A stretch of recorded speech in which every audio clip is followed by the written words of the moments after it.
নমস্কাৰ, চৰকাৰী কৰ্মচাৰী আৰু পেঞ্চনৰ লগত জড়িত দুটা গুৰুত্বপূৰ্ণ খবৰ ভিডিঅ'টোৰ যোগেদি জনাব বিচাৰিছোঁ। প্ৰথম খবৰটো অত্যন্ত এটা সুখবৰ। কৰ্মচাৰী আৰু পেঞ্চনাৰসকলৰ DA আৰু DR বৃদ্ধি সম্পৰ্কত ইতিমধ্যেই প্ৰকাশ পাইছে ডিচেম্বৰ 2025-ৰ অল ইণ্ডিয়া কনজিউমাৰ প্ৰাইচ ইণ্ডেক্সৰ সূচকাংক। এই সূচকাংক নৱেম্বৰ মাহৰ সৈতে স্থিৰ আছে, যিটো 148.2 পইণ্টত ডিচেম্বৰ মাহতো স্থিৰ আছে। গতিকে বৰ্তমানৰ DA কেলকুলেটৰ যদি আমি তাক বহুৱাই দিওঁ, আপোনালোকে দেখিছে 148.2 পইণ্টৰ হৈছে আৰু সি বৃদ্ধি হৈ 60.35% হৈছেগৈ।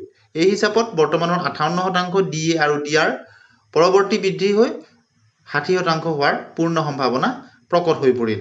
এতিয়া আহিছোঁ দ্বিতীয়টো খবৰ, অষ্টম দৰমহা আয়োগ সম্পৰ্কত। কেন্দ্ৰীয় চৰকাৰৰ লাখ লাখ কৰ্মচাৰী আৰু পেঞ্চনাৰৰ আলোচনাৰ প্ৰধান বিষয় হৈছে অষ্টম দৰমহা আয়োগ। 2025 চনৰ 31 ডিচেম্বৰত সপ্তম দৰমহা আয়োগৰ 10 বছৰীয়া কাৰ্যকালৰ অন্ত পৰিছে। পৰম্পৰা অনুসৰি 2026 চনৰ 1 জানুৱাৰীৰ পৰা অষ্টম দৰমহা আয়োগ কাৰ্যকৰী হ'ব বুলি বিবেচনা কৰা উচিত। কিন্তু দৰমহা বৃদ্ধি কেতিয়াও স্বয়ংক্ৰিয়ভাৱে কাৰ্যকৰী নহয় বুলি মনত ৰখাটো অতি গুৰুত্বপূৰ্ণ, কিয়নো তাৰ কাৰণে কাৰ্যকৰী হ'ব লাগিব অষ্টম দৰমহা আয়োগ। যদি অষ্টম দৰমহা আয়োগ পলমকৈ কাৰ্যকৰী হয়, তেন্তে চৰকাৰী কৰ্মচাৰীয়ে কিমান বকেয়া লাভ কৰিব? চৰকাৰী কৰ্মচাৰীসকলৰ মনত আটাইতকৈ ডাঙৰ প্ৰশ্ন হৈছে যে দৰমহা আয়োগ ৰূপায়ণত পলম হ'লে তেওঁলোকে বিগত মাহৰ দৰমহা লাভ কৰিবনে? অৰ্থাৎ পলমকৈ যদি তাক কাৰ্যকৰী কৰা হয়, 1/1/2026-ৰ পৰাই তেওঁলোকে বকেয়া লাভ কৰিবনে? চৰকাৰী কৰ্মচাৰীয়ে অপেক্ষা কৰি থকাত উত্তৰটো হ'ল যে 2027 চনত চৰকাৰে নতুন দৰমহা গাঁথনি ঘোষণা কৰিলেও ইয়াৰ কাৰ্যকৰী তাৰিখ 2026 চনৰ 1 জানুৱাৰীত থকাৰ সম্ভাৱনা আছে। আৰু ইয়াৰ অৰ্থ কেৱল এইটোৱেই যে 2026 চনৰ 1 জানুৱাৰীৰ পৰা নতুন দৰমহা কাৰ্যকৰী হোৱাৰ তাৰিখলৈকে চৰকাৰে আপোনাক বাকী থকা ধনৰাশি বকেয়া বা এৰিয়া হিচাপে দিব। অৰ্থাৎ 18 মাহৰ পৰা 24 মাহৰ এৰিয়াৰ বা বকেয়া কৰ্মচাৰী আৰু পেঞ্চনাৰসকলে লাভ কৰাৰ সম্ভাৱনা প্ৰবল হৈ পৰিছে। মনি কণ্ট্ৰলৰ এক প্ৰতিবেদন অনুসৰি সিংঘানিয়া এণ্ড কোম্পানীৰ মেনেজিং পাৰ্টনাৰ ৰোহিত জৈনে কয় যে নতুন দৰমহা কাৰ্যকৰী কৰাত যিমানেই পলম হ'ব, সিমানেই বকেয়া বৃদ্ধি পাব। বাকী থকা ধনৰাশি ইয়াৰ মাজৰ মাহৰ বাবে এককালীন বকেয়া হিচাপে প্ৰদান কৰা হ'ব। অৰ্থনীতিবিদ মদন ছদ্মবিছে কয় যে চৰকাৰে সাধাৰণতে বাজেটত এনে বকেয়া পৰিশোধৰ ব্যৱস্থা কৰে আৰু প্ৰকৃত পৰিশোধ সেই আবণ্টনৰ ওপৰত নিৰ্ভৰ কৰে। বকেয়া কেৱল মৌলিক দৰমহাৰ ওপৰত নহয়, মুঠ সংশোধিত দৰমহাৰ ওপৰত গণনা কৰা হয়। গতিকে মুঠ সংশোধিত দৰমহাৰ ওপৰত গণনা কৰা হ'ব।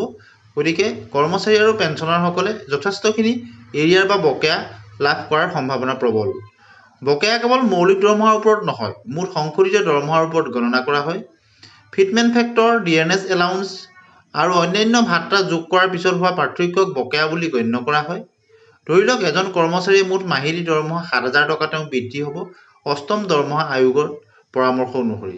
যদি চৰকাৰে নতুন এই দৰমহা 2027 চনৰ মে' মাহত কাৰ্যকৰী কৰে, তেন্তে বকেয়াৰ সময়সীমা হ'ব 16 মাহ। গতিকে 16 মাহৰ বকেয়া তেতিয়া তেওঁ কৰ্মচাৰীজনে লাভ কৰিবলৈ সম্ভৱ হ'ব। গতিকে এনেদৰে কেলকুলেট কৰা হ'ব বকেয়া প্ৰদানৰ। ইয়াক এক উদাহৰণ হিচাপতহে ধৰা হৈছে 16 মাহৰ সময়সীমা। হয়তো ই বৃদ্ধি হৈ 18 মাহো হ'ব পাৰে আৰু মেক্সিমাম 24 মাহলৈকে হোৱাৰ সম্ভাৱনা আছে। অৰ্থাৎ 16 মাহৰ পৰা 18 মাহ অথবা 24 মাহ পৰ্যন্ত বকেয়া লাভ কৰিব পাৰে, যদি কাৰ্যকৰী কৰাটো যিমানেই পলম হ'ব। কিন্তু যিহেতু 18 মাহৰ সময়সীমা প্ৰদান কৰা হৈছে, যিটো 2027 চনৰ দুৰ্গোৎসৱৰ আগে আগে কৰ্মচাৰীসকলক প্ৰদান কৰিব বুলি আশা কৰা হৈছে। গতিকে 7,000 টকাৰ 16 মাহৰ বকেয়া যদি আমি হিচাপ কৰোঁ, উদাহৰণস্বৰূপত আপোনালোকে নিশ্চয় দেখিছে কিমান টকা হ'বগৈ। আৰু এই এককালীন ধনৰাশি কৰ্মচাৰীজনৰ বেংক একাউণ্টত জমা হ'ব যেতিয়া নতুন দৰমহা গাঁথনি আনুষ্ঠানিকভাৱে কাৰ্যকৰী হ'ব। গতিকে বকেয়াৰ ক্ষেত্ৰতো গুৰুত্বপূৰ্ণ আপডেট আছে। এনেদৰেই পে' লেভেল অনুসৰি বেলেগ বেলেগ হ'ব। বছৰৰ বাবে আমি কেইটামান নতুন কাম কৰিব খুজিছোঁ, আপোনালোকক সেই বিষয়ে জনাব খুজিছোঁ। কেন্দ্ৰীয় চৰকাৰে ইতিমধ্যে অষ্টম দৰমহা আয়োগ গঠন কৰিছে। ভাৰতৰ কোনো ৰাজ্যই এতিয়ালৈকে ৰাজ্যিক পৰ্যায়ত ষ্টেট পে' কমিশ্যন গঠন কৰা নাই। কিন্তু আজি আমি অসমৰ প্ৰাক্তন অতিৰিক্ত মুখ্য সচিব সুভাষ দাসৰ অধ্যক্ষতাত 8th Assam pay commission constitute কৰাৰ সিদ্ধান্ত লৈছো। এতিয়ালৈকে ভাৰতৰ কোনো